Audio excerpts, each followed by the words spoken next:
Hello Toadstool family, and welcome back or welcome in if you are new to another speed decorating video over on Disney Dreamlight Valley. I decided to make the most of the floating islands by finally building my own little theme park on the Plaza Island, a project I've been dreaming about forever but could never figure out the perfect spot for. I set out to create my own miniature version of Disneyland within the game, and I truly feel like I've accomplished that vision. As I worked on this project, I found myself getting more and more excited about our upcoming family holiday to Walt Disney World next year. It's such a huge milestone for us since it'll be our very first trip to America, and I can hardly wait to experience all the magic in real life. For now though, I'm channeling all that excitement into the game, living out my Disney fantasy one pixel at a time. Building this miniature version of Disney has been such a fun way to immerse myself in the Disney spirit, and it's made me even more eager to see the real thing. We've already been lucky enough to visit Disneyland Paris back in 2018, but I'm stoked to go to America for the first time and visit Disney World. The floating islands have completely changed the game for me when it comes to decorating. Now, whenever inspiration strikes, I can bring my ideas to life on the floating islands instead of having to clear out an entire biome. It's such a relief not having to worry about working around ponds, dealing with characters getting stuck, or items spawning right in the middle of where I'm building. The freedom and flexibility they provide have made creating so much more enjoyable and hassle-free. They are also incredibly useful for dream snaps, as I no longer have to constantly clear out space in my valley to decorate for the weekly challenge. Make sure to utilise them as they are an extremely incredible addition to the game. For now though, I will leave you with the decorating, and I'll be back at the end with the finished results.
And here we have my own miniature Disneyland.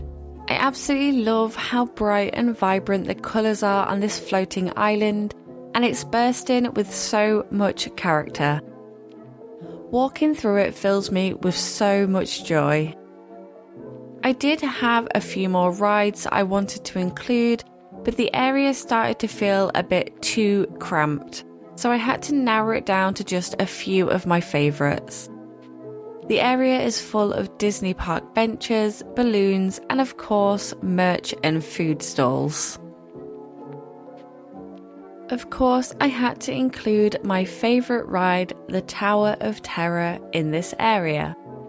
When we visited Disneyland, I spent so much time hyping myself up to ride it, and yet it still totally caught me off guard when it dropped. I've also finally found a perfect spot for all of my Toontown items. Whilst they're not rides or attractions, they really fit the vibe here, so I couldn't resist placing them in this area as well. On the other side of the island, you'll find some more rides, including the magic carpets of Aladdin and the Dumbo ride. Fun fact, when we went to Disneyland, my son was only 4 years old, and the Dumbo ride became his absolute favourite. We ended up riding it about 9 times over the course of 3 days. The number of times we had to queue in the rain was insane, but it was all worth it to see the pure joy on his face every single time he went on it, so of course I had to put it in my mini version of the park as a little nod towards those memories. And of course, no miniature version of Disneyland would be complete without a tiny replica of the iconic castle. It's such an essential part of the Disney experience, and without it, it just wouldn't feel like Disneyland. I used the palace home to replicate the castle and just added a bit of landscaping around the area to make it more of the focal point. I'd love to hear your thoughts on my miniature version of Disneyland in the comments below, or feel free to share how you've used your floating islands either in the comments or by sharing pictures over in the Discord, which is linked in the description. I absolutely love seeing everyone else's creativity in action. If you have enjoyed this video, please feel free to like and subscribe for more cozy content. I do have a little goal to hit 1,500 subscribers by the end of 2024, and we are super close. So thank you to each and every single one of you who have supported me so far. Thank you guys so much for watching, and I'll see you again soon.